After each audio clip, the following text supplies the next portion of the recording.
have seen it all before. It all builds up inside of your head. It all spills over into such a pretty mess.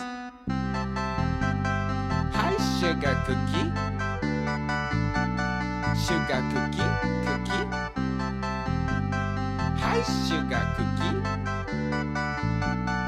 Sugar cookie, cookie. Welcome to this episode of Junk Food on the Road. And this time we are talking about... Zealand, the new kind. The new kind of Zealand? It's New Zealand. Wow, it's New Zealand. Now, we haven't been to New Zealand in a while, and the reason we haven't recorded this episode sooner was we were so confident, because we went to Australia and New Zealand together, and we were so confident we talked about New Zealand then, and then I was like, did we? And I checked out the Australian episode, which you can check out too if you go to our candycritic.org/junkfood. You can find that episode, a link to that episode there. But yeah, we both could have sworn that we did Australia and New Zealand together. But we didn't. Which is kind of silly because they have a lot of similar things. Which is actually where I'd like to get started on this. One of the things I noticed, and this is going to be a Candy Critic rant as opposed to a junk food rant, so Allison can go back to playing her game for a little while if she wants. Awesome. One of the things I noticed is a lot of people post candy reviews and sort of cool candy. Hey, look at this cool Australian candy. And I'm like, nope, that candy's from New Zealand. And vice versa. Somebody's like, I'm in New Zealand and look at all this cool candy I'm trying. I'm like, most of that candy you're trying is from Australia. And I don't really get offended by that too much because I understand the similarities. If you go on my website on candycritic.org, you'll discover actually that I put New Zealand and Australia and a lot of those places together because I had such a hard time differentiating them. It wasn't until the second time we went to Australia that I really started to learn and sort of figured out the differences. That there are some, and there's crossover for sure. There's some candies that are popular in both, but there's definitely some straight up New Zealand stuff and some straight up Australian stuff. And it's amazing how many people get it wrong. And it's amazing how many people in New Zealand and Australia will let you know that you got it wrong. I posted a few reviews and stuff like that and said, look at this Australian candy. Like, that's not Australian, that's from New Zealand. And both Australians and Kiwis, yelling at me, telling me that I got it wrong. So it's a weird thing, but there's a lot of crossover, but there's also some really distinctly New Zealand/Australian snacks and candies that you have to know about. And there's a bit of a different flavor in stuff there. Like, there is definitely stuff that you find more in Australia and not as much in New Zealand and so forth.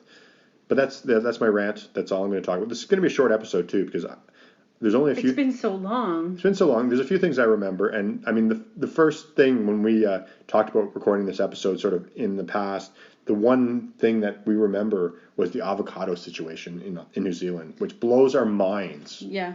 So I was shocked. What you want to say it since Well, first of all, we learned that there's like a couple of hundred varieties of avocados. So they have avocados all year because different varieties ripen in different seasons. So I thought that was really cool. But, as we're flying in to Auckland, I'm thinking, oh my God, this is going to be avocado heaven. And it doesn't matter when you come because it's all year. They have it all year.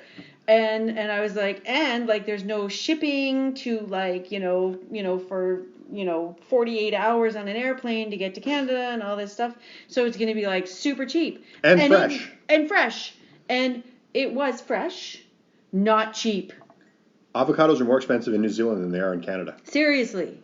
Avocados in New Zealand are more expensive than New Zealand avocados in Canada.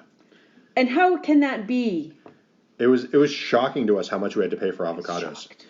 Like, absolutely shocking. Yeah, don't think you're going to get an avocado bargain just because you're going to the source. We were expecting to be driving because we drove from the north. We drove the whole thing. Not the whole thing. We ended up in Christchurch was where we stopped. This is the furthest south we went. But we started right at the top at Auckland. We started in Auckland and drove all the way to Christchurch, and we thought we would be there'd be avocado stands along the road, or we thought we'd at least hit an avocado area and be able to just get avocados and get a bushel of avocados and have them for breakfast every morning or something. We thought it'd be sort of a folksy thing we could do where we go, oh, look, an avocado farm, and hey, they have a stand out front. We can buy ourselves some avocados.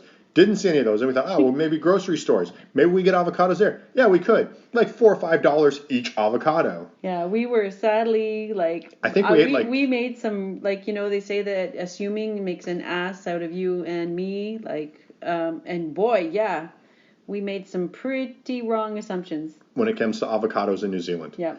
And I mean, I think to get all together, I don't think we had more than 3 avocados in the entire trip.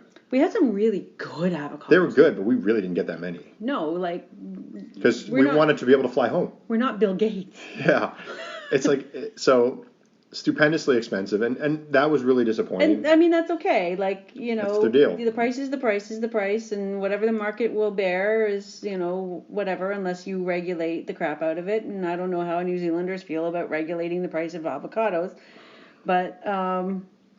yeah, I mean, that's I was just surprised. It was a surprising thing. And it's funny because like, if you go to grocery stores in many other parts of the world and you look at the avocados and if they have the boxes out, it often says from New Zealand.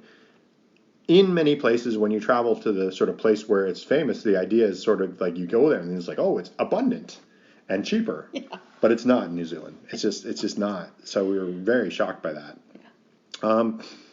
The other thing I remember in New Zealand, Allison has trouble remembering this, and I think it was in a town called Bowles. Oh, Bowles. Bowles is this little town, and it's the thing that makes Bowles sort of interesting is that they have bowl puns everywhere. Everywhere. And it's just like if. And it's like, you'd think that it would be like a dad joke, annoying, but it's actually really charming. Like it's so cute. It beats you over the head so much that you think it's cute. Yeah. It's awesome. It's amazing. Like, everything has a bull pun. And like you think that you can't possibly make another bull pun, and you turn the corner and there's something like, I never even thought of that. Yeah. But there was a good bakery in Bowles. Amazing bakery in Bowles. There was a really good bakery in Bowles, and I think that's where we got an Nanaimo bar. And I'm sure had some bull pun. Yeah. And I'm sure we bought a Nanaimo. Yeah, we bought a Nanaimo bar there. I did not remember that. And it wasn't great, but it was really neat to have a Nanaimo bar in New Zealand. I bet you it was better than the ones in Cambodia. Yeah, well, you can go back to our Lao episode and probably our Cambodia episode to learn about that. How bad the Nanaimo bars are there. But it wasn't great, but it was neat because they didn't have the right custard in the one in Bowles. And so we were sort of like, didn't quite work. But it was interesting, and it was a Canadian there was a Canadian attachment to this place. I don't remember exactly. I think the person who owned it had like done their overseas experience in Canada or something. Something like that. So there was some connection, and so it was kind of neat that they actually had a Nanaimo bar. And obviously, I mean, I'm sure not a ton of Canadians are going through there, so obviously they sell them. So New Zealanders must be okay with. I can't imagine there's a huge Canadian. Maybe there are a lot of Canadians. Tourists going to Bowles. So, Well, it's on the road between the Waitomo Caves and the big national park with the volcanoes. Which, by the way, we had not the best tasting breakfast, but the most interesting breakfast we've ever had in our lives sitting there. Awesome breakfast. So, but I think it was like a bowl of granola. Yeah, but yeah, Bowles, it's got some interesting stuff, and I assume. I thought we were done with Bowles. Yeah, we're done with Bowles. So let's go on. So this is amazing. The most amazing breakfast we've ever had. We stayed at a youth hostel, which was a nice enough place. Which was a great place. And it was right next to a volcano that was erupting. Yeah. So that was kind of cool, and we literally sat there eating granola, watching a volcano erupt. We sat on the porch. On the porch, outside eating, deciding what would happen if the big eruption happened right at that moment. Yeah. It's like, what could we do? It's like, would we see it coming in time? Yeah, it's like an experience. Like, to us, it was scary just as is, because we actually drove up pretty close to it at one point. Yeah, well, we hiked up to the border of the rock zone. Yeah, when you go hiking near volcanoes, there's actually like these different zones of danger. And there's one which is like the possibility of a large rock being thrown on you. And so we hiked up to that border and decided that was as far as we wanted to go. I think we took a picture of the sign and turned it. Well, I think they recommended not to hike past that sign. Yeah, there's like a trail that turns there. Like we sort of did a trail that stayed out of the area, and then there's an offshoot that had a sign that says, beyond this point, you're in the sort of potential of getting hit by a giant rock, and we have no responsibility if you get hit by a giant rock. And die. So, But the thing about New Zealand, there's a lot of fresh stuff, sort of farmers market-y.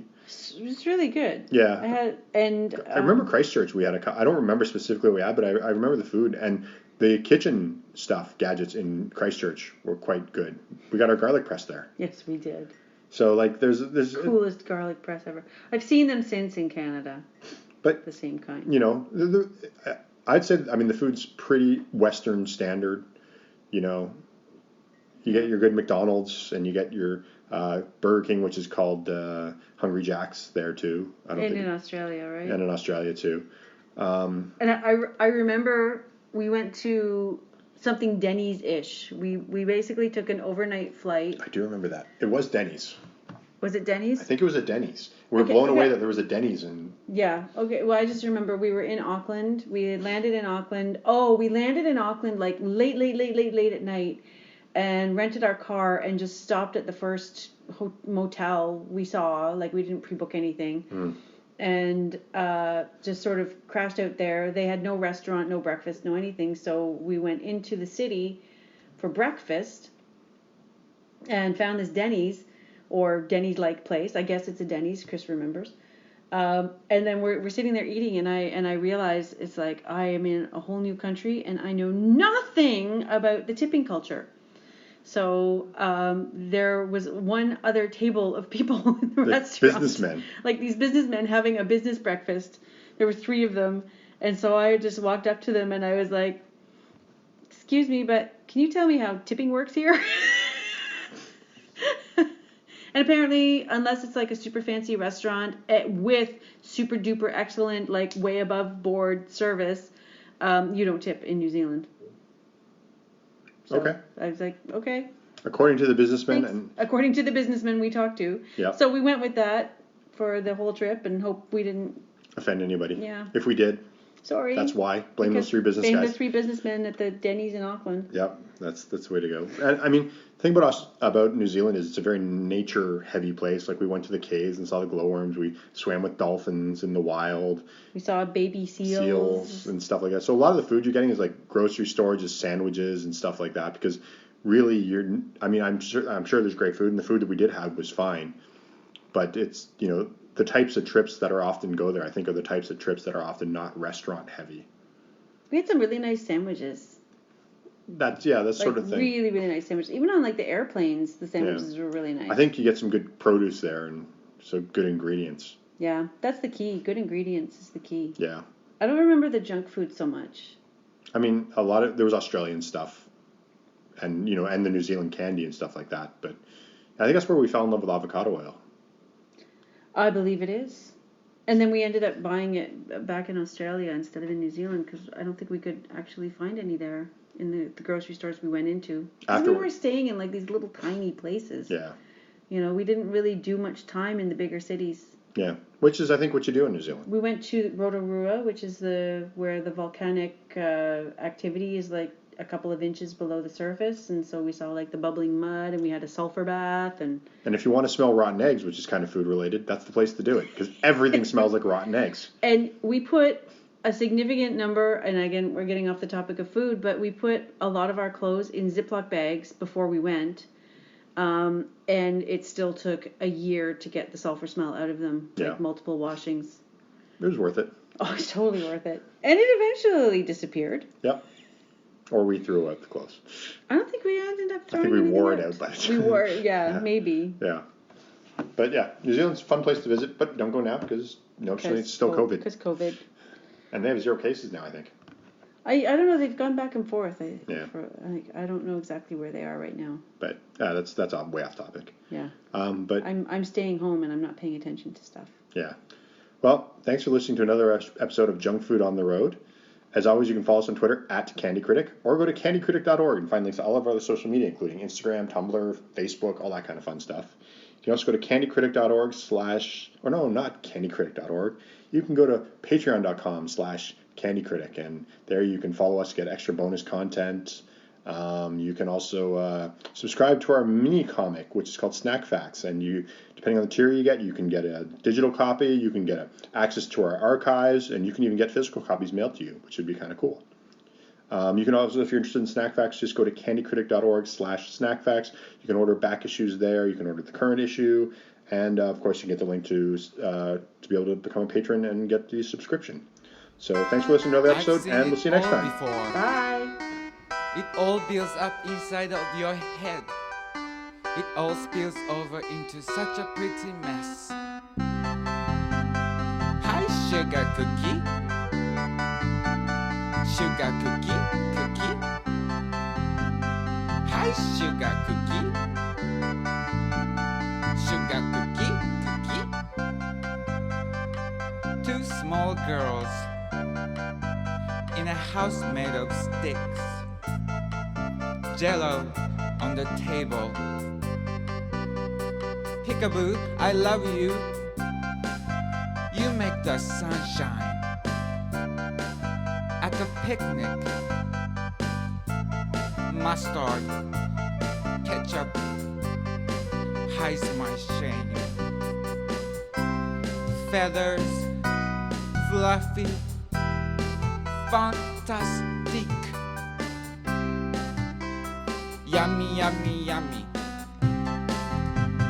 Hi, sugar cookie. Sugar cookie, cookie. Hi, sugar cookie. Sugar cookie, cookie. Every day, every night. Happy fills my heart. The well flows over the fountain. You're gonna love it. Lucky, not shy. Bob haircut on top. Bubble snowflakes on the Surrey River. Peppy flower soda pop. Just a minute, young lady. Shiver, splinter, sparkle. Go for it, Eddie. Hi, sugar cookie. Sugar cookie, cookie. Hi, sugar cookie. Sugar cookie, cookie. Hi, sugar cookie. Sugar cookie, cookie. Hi, sugar cookie. Sugar cookie, cookie. What? I just keep saying sugar cookie? No, do some scat. Jesus Christ. For God's sake. Ay, yay, yay. Ay, yay, ya pui pa pa pa lu i. Pupi, pa lu pi, pi lu pi, pi pi. Le pa, pi pe, pa lu pe pom pom pom. Shan chiki kong, chiki pam pam, piao piao, pow pow. No, boy, boy, pow. Sugar cookie, what papa, sugar cookie, oh, sugar cookie, oh, oh, for pepe, dum, sugar, gong. That's all you get. Apple pepe for my life. Apple pepe for my life. Shibby the ball, doody bed, doobie do bed, doody bed, doobie do bed, doody bed, booby boo, shoo, God.